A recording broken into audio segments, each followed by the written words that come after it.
கிறிஸ்துவுக்குள் பிரியமானவர்களே, இந்த நாளுக்கான மாலை நேரமானா அப்போஸ்தலனாகிய பவுல் ரோமருக்கு எழுதின நிருபம் 11வது அதிகாரம் 33வது வசனம். ரோமர் 11:33, ரோமன்ஸ் 11:33.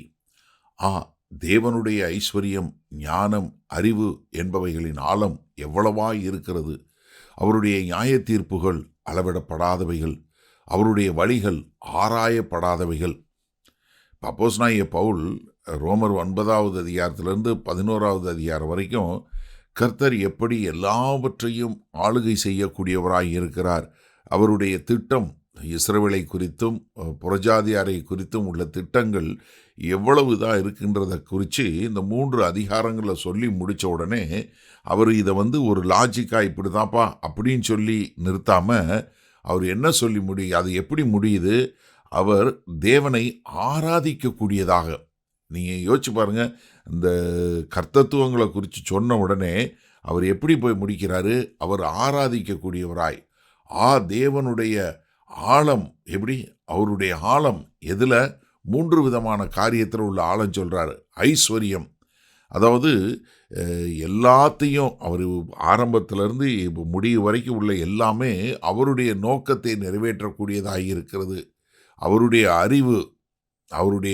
அறிவு என்ன? எல்லாவற்றையும் அறிந்து கொள்ளக்கூடிய அவருடைய அறிவு என்று சொல்லக்கூடியதாக.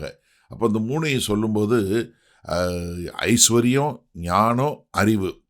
அதாவது அவருக்கு இருக்கிற ஐஸ்வர்யம் என்ன? அது அளவே இல்லை, அது அளவிடப்பட முடியாதவைகள். ஏன்னா அவருக்கு எல்லாமே அவருக்கு சொந்தம். அவருடைய ஞானம் அதை மாதிரி பூரணமான ஞானம் ஒருத்தட்டையும் கிடையாது. ஏன்னா எவ்வளவு அழகாக நேர்த்தியாக எல்லாவற்றையும் செய்யக்கூடியவராக இருக்கிறார். அதே சமயத்தில் அவருடைய அறிவு என்ன? அந்த அறிவு அது அவ்வளவு பெருசு. அது நம்மளால் இவ்வளவுதான் இருக்குன்னு சொல்ல முடியாத அளவிற்கு. அதனால தான் தேவனால் என்ன செய்ய முடிகிறது?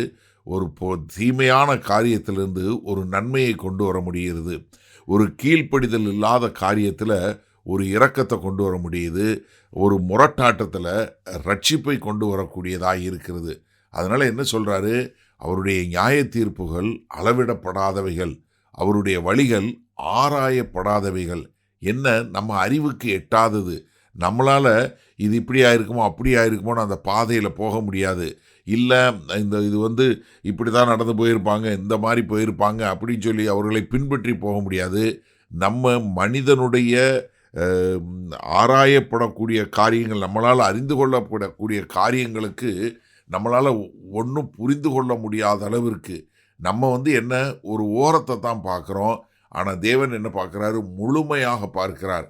அவருடைய நியாய தீர்ப்புகள் என்ன? அவருடைய முடிவுகள், அவருடைய வழிகள் என்ன? நம்மளுடைய மனித மூளைக்கு அப்பாற்பட்டது. ஏன்னாங்க பவுல் இது வரைக்கும் என்ன ஞானமாக வெளிப்படுத்தினாரு?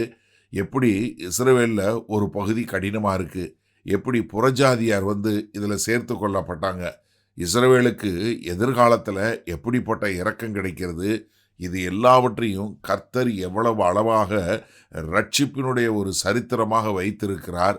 அதனால் அப்போஸ்தலனாகிய பவுல் 2 கையை உயர்த்தி, என்னால் புரிந்து கொள்ள முடியல, ஆனால் என்னால் எல்லாவற்றையும் விளக்கி சொல்லக்கூடிய அறிவில்லை, ஆனால் ஒன்றே மட்டும் எனக்கு தெரியுது, அவரை ஆராதிக்க வேண்டும் என்று. சரி, இந்த நாளில் இந்த வசனத்தை நம்ம எப்படி எடுத்துக்கொள்வது? எனக்கு அருமையான நன்றாக தெரிஞ்சு கொள்ளுங்க. நம்மளால் எல்லாம் நம்ம ஹியூமன் லாஜிக்குன்னு சொல்கிறோம் இல்லையா, அதோட தேவ ஞானத்தை ஒப்பிடவே முடியாது. நமக்கு அதாவது கர்த்தருடைய அறிவு கடந்த காலம், நிகழ்காலம், எதிர்காலம் எல்லாமே அவர்கிட்ட பூரணமாக இருக்குது. அவருடைய நியாய தீர்ப்புகள் என்ன? நமக்கு தெரியாமல் இருந்தாலும் அவை பூரணமான ஒரு காரியமாக இருக்குது. அப்போ இது நமக்கு தெரியாமல் இருக்கலாம், ஆனால் நம்ம என்ன அவர்கிட்ட போய் அவர் நம்ம கூட வாக்குவாதம் பண்ண முடியாது. மாறாக என்ன பண்ண முடியும்? அப்போஸ்தலனாகிய பவுல் சொன்னது போல், நான் உங்ககிட்ட டிபேட்டுக்கு வரல ஆண்டவரே, நான் உங்களை ஆராதிக்கிறேன் என்று சொல்லக்கூடியதாக. ஏன்னா நம்முடைய வழிகளும் அவருடைய வழிகளும் ஒன்றும் இல்லை. ஏன்னா அவருடைய காரியங்கள், அவர் செய்யக்கூடிய காரியங்கள் என்ன? மிக அற்புதமாக இருக்கக்கூடியதாக இருக்குது. அவருடைய ஞானத்திற்கு முன்பாக நம்ம ஒன்றுமே இல்லை. அப்போ எனக்கு அருமையானவர்களே, நான் நமக்கு புரியாத இந்த ரகசியங்கள் என்ன செய்யணும்னா, நம்மளை கொண்டு போய் அவரை ஆராதனையில் கொண்டு போய் சேர்க்கணுமே ஒழிய கவலையில் கொண்டு போய் சேர்க்கக்கூடாது.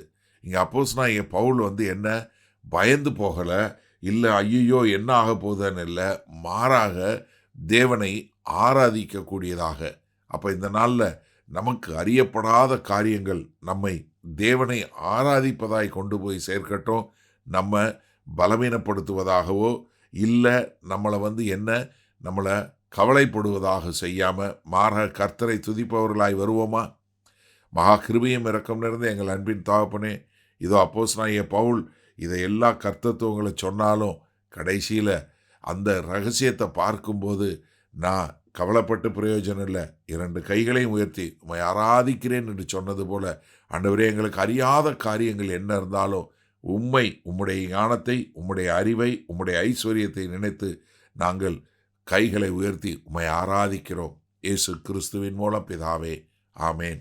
கர்த்தர் உங்களை ஆசீர்வதிப்பாராக. நாம் நாளை காலை தினசரி தியானத்தில் சந்திப்போம். Good night.